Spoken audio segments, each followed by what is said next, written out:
বন্ধুরা, এসে পড়লাম আবার একটা রেসিপি নিয়ে। এটা বর্মা শাক, পাশেই আমার মাঠ আছে, মাঠ থেকে তুলে আনলাম।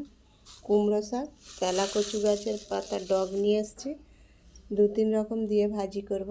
দেখুন আমি কিভাবে ভাজি করছি। ডিমগুলো সেদ্ধ করে নেব। এই পলিথিনের মধ্যে এক এক করে ভরে নেব। এমনি ডিম ভাতে দিতে নেই, তার জন্য প্যাকেটে ভরে দিলাম সেদ্ধ। পেঁয়াজ আর টমেটোর কুচিয়ে নিয়েছি, মিক্সচারে পিষে নেব। শাকটা ভাজি করার জন্য পেঁয়াজ দেবো, লঙ্কা দেবো, রসুন দেবো, শাকগুলো দিয়ে দেবো, তেল দেবো।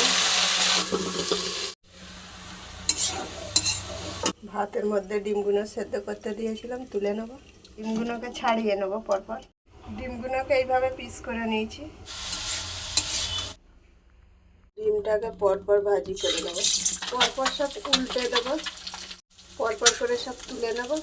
অল্প কালো জিরে দেবো, লঙ্কা, তেজপাতা, কাঠদানা দেবো, পিষে রাখা টমেটোর পেঁয়াজের পেস্ট দেবো, আদা রসুনের পেস্ট দেবো, লবণ দেবো, হলুদের গুঁড়ো দেবো, লঙ্কার গুঁড়ো দেবো, ধনে জিরে মিক্স করা আছে দেবো, কস্তুরি মেথি দেবো।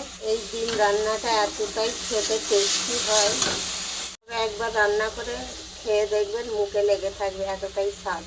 ভাতটা হয়ে গেছে, জলটা ফেলে দেবো, জল দিয়ে দেবো, ভাজি করে রাখা ডিমগুলো দিয়ে দেবো। রান্নাটা রেডি হয়ে গেল।